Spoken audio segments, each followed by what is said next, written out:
Hello and good morning everyone.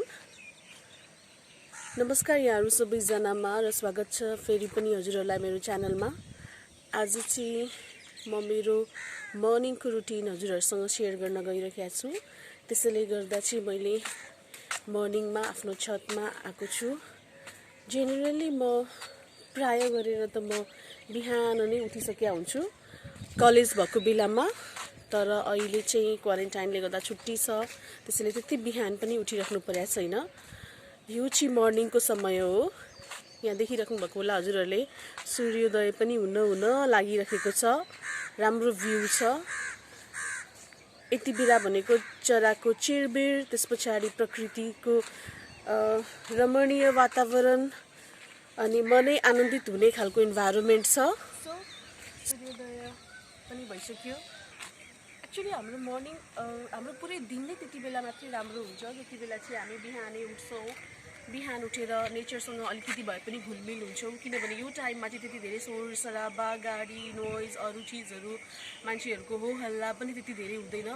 Fresh air, त्यस पछाडि आफूलाई थोरै भए पनि केही बेरको लागि हामी समय दिइरहेका हुन्छौँ। यो टाइम एकदमै राम्रो टाइम पनि हो। पहिला चाहिँ मेरो यो ह्याबिट थिएन बिहानै उठ्ने।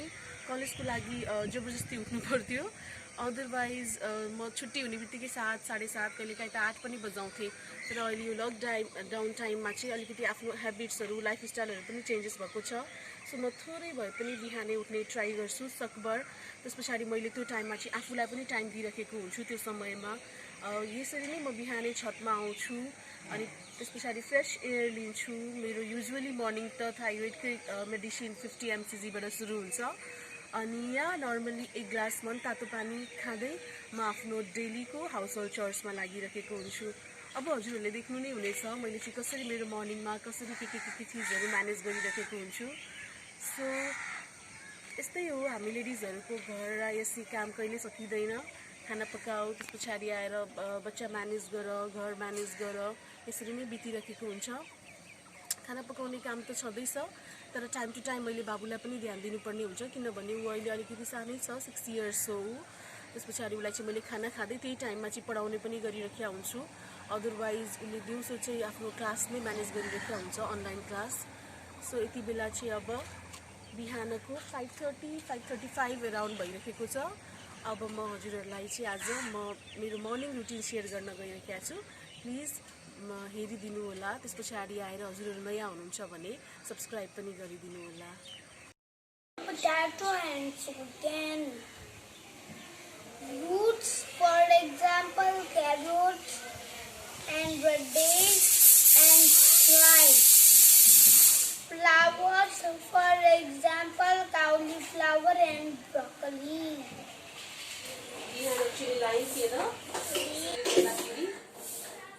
मैले यो कुकरमा नै दाल बनाउनु पर्यो। यो कुकरमा हटपट धेरै चलाउँदैन, यो कुकरमा मैले दाल बनाएँ आज। अब म यसमा चाहिँ यो कुकरमा चाहिँ इन्डक्सनमै भात बनाउन गइरहेको छु।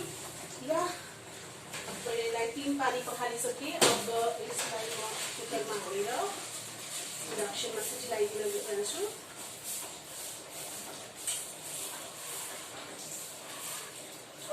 क्वारेन्टाइनको टाइम भएको कारणले गर्दाखेरि पनि हामीलाई त्यति धेरै रस हुँदैन खाना खानको लागि, किनभने कसैको पनि अफिस छैन। सरी यति बेला चाहिँ ब्याकग्राउन्ड नोइज पनि धेरै नै हुन्छ, किनभने यो अलिकति त्यही अनुसारकै वर्किङ एरिया भएकोले गर्दाखेरि म खाना चाहिँ बसाइदिइहाल्छु। फेरि लाइनको केही भर छैन। हिजो अस्ति सायद हावा हुँदै आएको कारणले गर्दाखेरि पनि लाइनमा यस्तो धेरै फ्लक्चुएसन भएको होला, अदरवाइज लाइन त्यति धेरै जाँदैन थियो, गए पनि आइ नै हाल्थ्यो। मैले यहाँनिर चामललाई रेडी गरिदिएँ। अब म भात बसाएर कन्टिन्युसली दाल मेरो पाकिसकेको छ अघि नै। दाल चाहिँ मैले ढिलै हुन्छ भनेर छिटो बसाइसकेँ।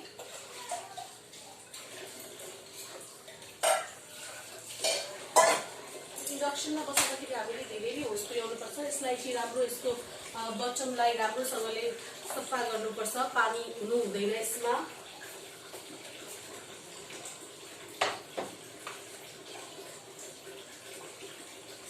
चामल पनि भयो।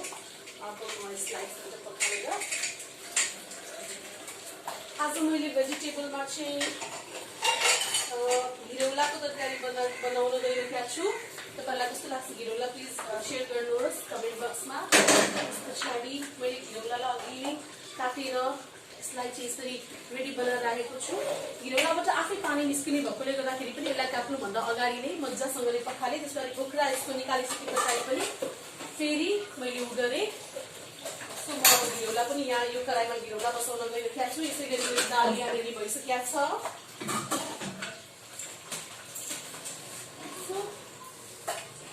अहिले त हामीहरू कसैलाई पनि त्यति धेरै रस हुँदैन, किनभने कोही पनि अफिस जानु छैन, कसैलाई पनि ट्रेन जानु छैन। त्यसैले गर्दाखेरि चाहिँ सबै चिज साइमल्टेनियसली भइरहेको छ।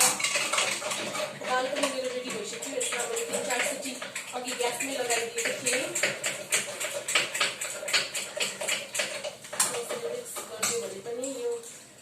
It's a very useful tool actually.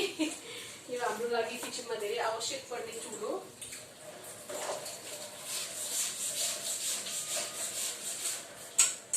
So मेरो दाल पनि रेडी भयो। अनि यहाँ म दाललाई हटकेसमा खनाएर कुकरलाई पनि साइड लगाइदिइहाल्छु।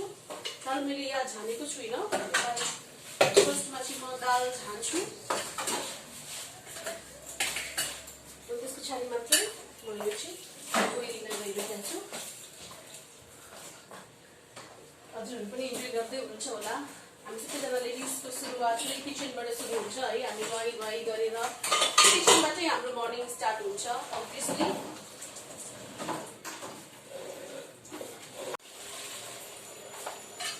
मैले त निग्रो पनि काटेर पखालेर यसलाई चाहिँ खिलाएर रेडी बनाएर राखेको छु। यो निग्रो हो, मलाई निग्रो धेरै मनपर्छ। एक्चुअली बुवाले फर्सीको मुन्टा केलाइसक्नु भएको थियो, तर फर्सीको मुन्टा 1-2 दिन रहन्छ। यो चाहिँ अलिकति ओइलाइसकेको थियो, त्यसैले मैले यसलाई नै सुरुमा पकाइदिएँ। यो अहिले त 20 रुपियाँ मुठा भएको छ। बुवा पनि रिसाउँदै हुनुहुन्थ्यो, यति महँगो बेकारमा तिमीले फर्सीको मुन्टै बनाउँथ्यो भनेर भन्दै हुनुहुन्थ्यो उहाँले। बुढी मान्छे त्यस्तै हुनेछ। अब म पहिला सुरु यो दुईटै मैले आलु काटेर रेडी बनाएर राखेको छु यहाँनिर। यो म घिरौलामा पनि यो थोरै आलु हाल्छु, त्यस पछाडि फर्सी यो निग्रोमा पनि म यही हाल्छु। तर यसलाई त्योभन्दा अगाडि म फ्राई गर्छु। फ्राई गरेर निकाल्छु। दुईटैको लागि यो रेडी हुन्छ। यसको चाहिँ धेरै बेर हुन्छ, अलिकति हल्का हल्का मात्रै 5 मिनट फ्राई गर्दैछु।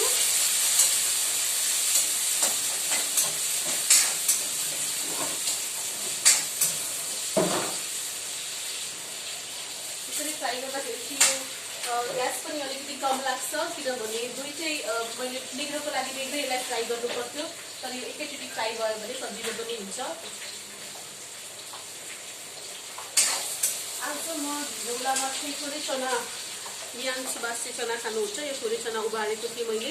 यो चना पनि हालिदिन्छु घिरौलामा, टेस्टी। अझै चनाको दाल चाहिँ राम्रो हुन्थ्यो, तर मसँग छैन चनाको दाल अहिले।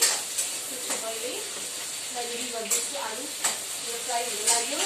यता देखिराख्नु भएको छ हजुरहरूले इन्डक्सनमा राइस पनि बन्दैछ छिटोभन्दा छिट्टै।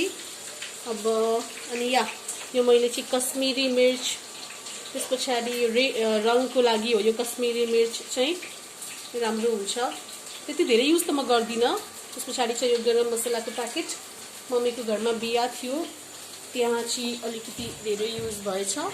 अनि मैले यहाँको थिएँ, त्यहाँ मम्मीकोमा युज भएन, सो मैले नै युज गर्ने भनेर ल्याइदिएँ। अनि यस मेरो आलु पनि हुन लाग्यो। अब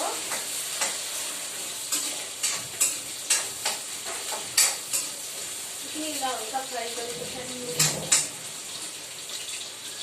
फुल्ली त पकाउँदिनँ म यसलाई अहिले नै, किनभने यो आलुमा घिरौलामा पनि पाकिरहेकै हुन्छ। अनि यहाँ म आज अचार चाहिँ आँपको बनाउँछु। आँपको काँचो आँप छ, तर काँचो आँप पाकिसक्यो होला, मैले हेरेको थिइनँ, किनभने मैले हिजो मम्मीको घर गएको थिएँ। अब त्यो चेक गर्छु, यदि गिलो भएको छैन भने मात्रै बनाउँछु, गिलो भएको छ भने चाहिँ दही नै हुन्छ हाम्रो लागि। यसलाई निकालिहाल्छु यहीँबाट। धेरै पाक्नु दिएको छैन, फ्राई मात्रै गरेर हो। रेडी। अब यसैमा यही तेल दिएको छ, यही तेलमा यसलाई फेरि पछि रियुज गरिहाल्दैन। फेरि यही तेलमा चाहिँ म ल्याउलाई पनि ओइरिन गइरहेका छु।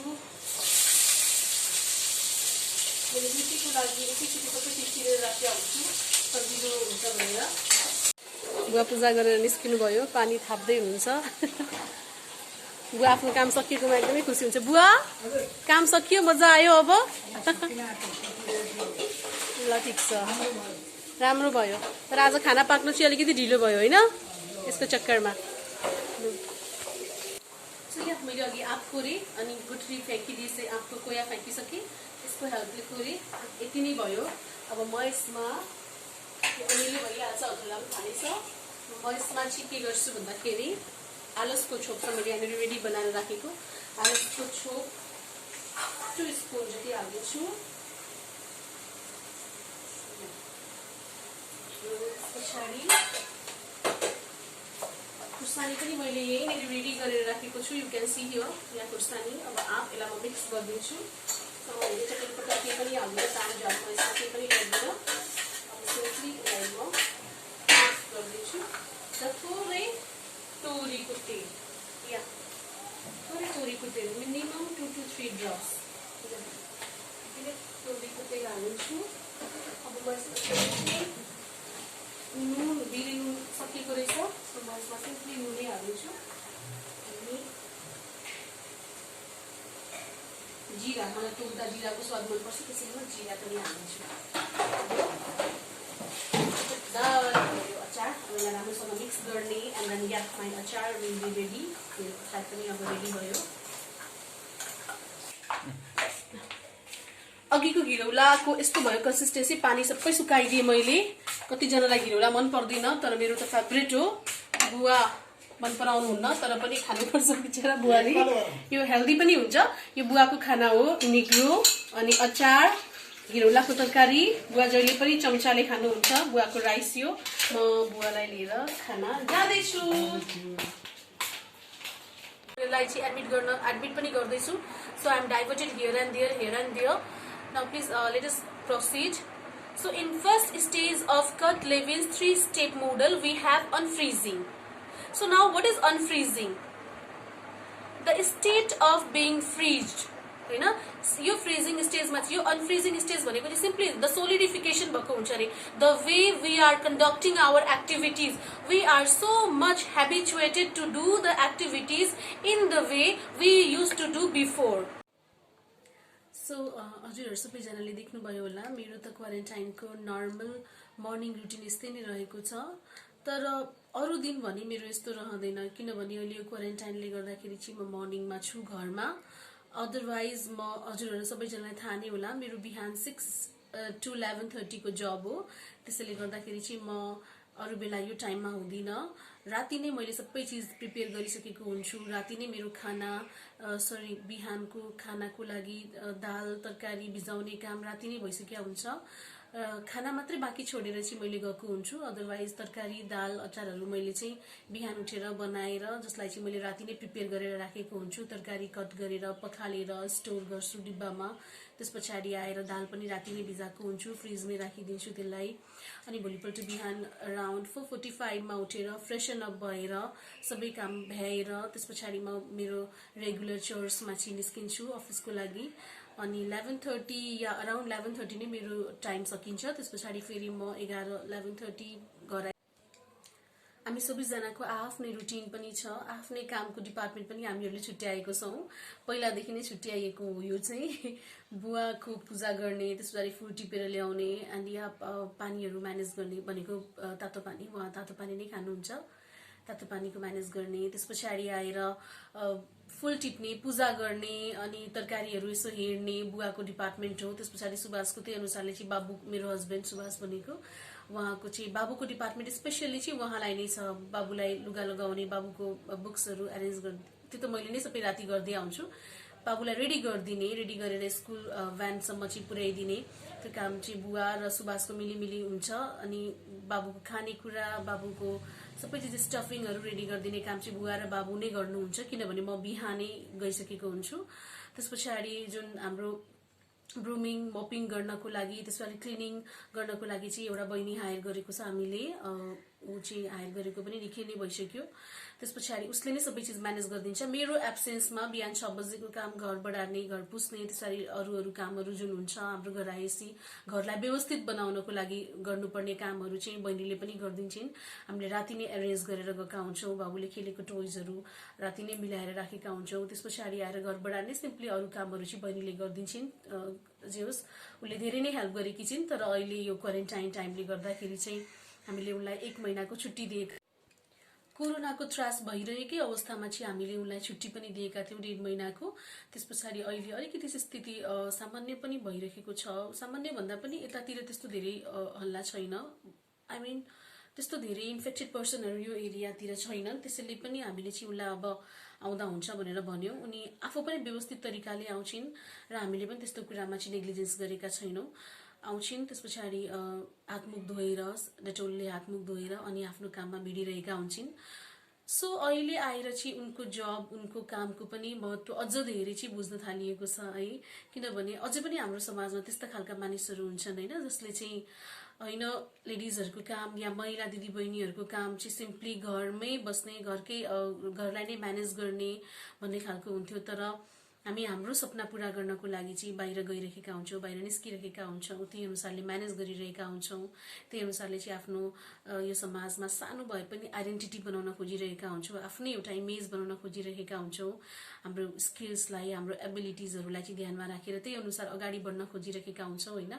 सो उनीहरू, यस्ता दिदीबहिनीहरूले चाहिँ हाम्रो लागि एकदमै ठुलो भूमिका खेलेकी छिन् जस्तो लाग्छ मलाई। किनभने सायद आज उनी नभएको भए या मैले त्यस्तो खालको पर्सन नभेट्टाएको भए, मेरो लागि नहुने भएको भए चाहिँ म पनि यसरी आरामसँगले, ढुक्कसँगले घर छोडी आफ्नो सानो बच्चा छोडेर चाहिँ जबमा जान सक्दिनँ थिएँ होला। उनले त्यो काम सो मेरो एब्सेन्समा उनले चाहिँ राम्रोसँगले घरलाई म्यानेज गरिदिएकी हुन्छन् होइन। उनले मोपिङ, त्यसरी क्लिनिङ सबै चिज राम्रोसँगले सम्हालेर गरिदिन्छन्। त्यस पछाडि सहज पनि भएको छ हामीहरू सबैजनालाई। आफ्नो आफ्नो रेस्पोन्सिबिलिटिजहरू हामीहरूले बुझेका छौँ। बुवाको आफ्नो जुन तरिकाको म्यानेज गर्नुपर्ने छ, त्यसरी सुभाषको, त्यसरी बाबुको, अनि मेरै पनि, हामी सबैजनाले आफ्नो आफ्नो रोल्सहरू, आफ्नो आफ्नो फङ्सन्सहरू, आफ्नो आफ्नो एक्टिभिटिजहरू राम्रोसँगले गरेका छौँ। त्यसैले नै सबैजनालाई चाहिँ सहज पनि भएको। फेरि हाम्रो बुवा पनि अलिकति खुला विचारधारा के हुनुहुन्छ, उहाँ पनि घरमा बसिराख्ने भन्दा पनि केही गर नै भन्न रुचाउनुहुन्छ। उहाँको पनि त्यही नै सोचाइ थियो। किनभने उहाँको त्यही अनुसारको अन्डरस्ट्यान्डिङ भएकै कारणले गर्दाखेरि चाहिँ मलाई सम्भव पनि भएको, तिमी जाऊ, म अरू चिज म म्यानेज गरिहाल्छु, मैले गर्न सक्ने खालको कामहरू म आफै नै गर्छु पनि भनेर भन्नुहुन्छ उहाँले। उहाँ लोग्ने मान्छे भएर पनि एकदमै राम्रो हुनुहुन्छ। आई डोन्ट मिन लोग्ने मान्छेहरू नराम्रा हुन्छन् त्यो भन्न खोजे होइन, तर भन्न खोजेको चाहिँ उहाँले मलाई हरेक तरिकाले चाहिँ हेल्प गर्नुहुन्छ। उहाँले आफ्नो छोरीलाई जतिकै नै होइन, उहाँले कहिले पनि डिफ्रेन्सिएट गर्नुहुन्न। छोरीहरूलाई नै जस्तो गरेर मलाई पनि व्यवहार गर्नुहुन्छ। त्यस पछाडि आएर हरेक घरको सानो सानो कुराहरूमा पनि मलाई हेल्प गर्न खोजिराख्नु भएको हुन्छ, गरि पनि राख्नु भएको हुन्छ। उहाँ सानो चिजमा पनि कसैमाथि पनि डिपेन्डेन्ट हुनुहुन्न। आफूले गर्नुपर्ने काम छ भने, आफूले गर्न सक्ने काम छ भने उसले गरिदिन्छ, या मैले गर्ने होइन यो काम कहिले पनि गर्नुहुन्न। यो काम तिम्रो, यो काम मेरो, उहाँले कहिले पनि भन्नुहुन्न। सो बाबु पनि आयो आफ्नो क्लास लिएर। बाबुले चाहिँ अहिले अनलाइन क्लास भइरहेको छ उसको। यो उसले भर्खरै क्लास सकेर आयो, मलाई देखाउँदैछ उसको क्लास असाइनमेन्ट्सहरू। उसले ड्रइङ, आज चाहिँ उसको ड्रइङ म्यामले चाहिँ साइन्समा ड्र 5 फ्रुट्स एन्ड 5 भेजिटेबल्स दिनुभएको रहेछ। होमवर्क अरे यो। अब उसले चाहिँ कति राम्रो होमवर्क अहिले नै गरिसक्यो। उसलाई पनि पढ भनेर कहिले हामीले भन्नु पर्दैन, उसले आफै नै थर्सडे कि फ्राइडे कि स्याटरडे कि सन्डे कि मन्डे देखाउँदा हुन्छ, तर ट्युजडे भन्दा अगाडि हुँदैन। ओके, ठिकै छ। त्यसो भए राम्रो छ, तिमीले कति राम्रो गर्यो। अहिले नै आफ्नो होमवर्क गरिदियौ तिमीले? किनभने यो धेरै सिम्पल थियो। डिम्पल होमवर्क चाहिँ तिमी मम्मालाई छोडिदिन्छौ होइन? उसले डिम्पल भनेको टफ होमवर्क चाहिँ उसले आफ्नो मम्मालाई छोडिदिन्छ, अरू उसले आफ्नो गर्न सक्ने काम। मैले भनिहालेँ, यहाँनिर हामी सबैजना आफूले गर्न सक्ने खालको काम गरिहाल्ने। हामी सबैजनालाई थाहा भएकै चिज हो यो होइन। बदलिदो परिवेशसँगै, बदलिदो परिस्थितिसँगै हामीले हाम्रो जीवनशैलीमा पनि त्यही अनुसारको बदलाव ल्याउनु पर्ने हुन्छ। अहिलेको जुन यो क्वारेन्टाइन टाइम छ, हामीले त्यसै अनुसार नै आफ्नो जीवनशैली पनि बिताइरहेका छौँ। आफ्नो लाइफमा चाहिँ अलिकति सडन चेन्जेसहरू पनि ल्याइरहेका छौँ होइन। सडन भन्दा पनि कहिलेकाहीँ त ड्रास्टिक चेन्जेसहरू नै भइरहेको छ यस क्वारेन्टाइन टाइमले गर्दाखेरि चाहिँ।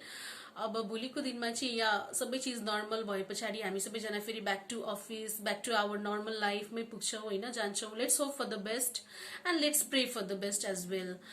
सबै चिज छिटोभन्दा छिटो नर्मल होस्, सामान्य होस् होइन. त्यही अनुसार चाहिँ हामी घरमै बसेर पूजा गर्न सक्छौँ, प्रे गर्न सक्छौँ.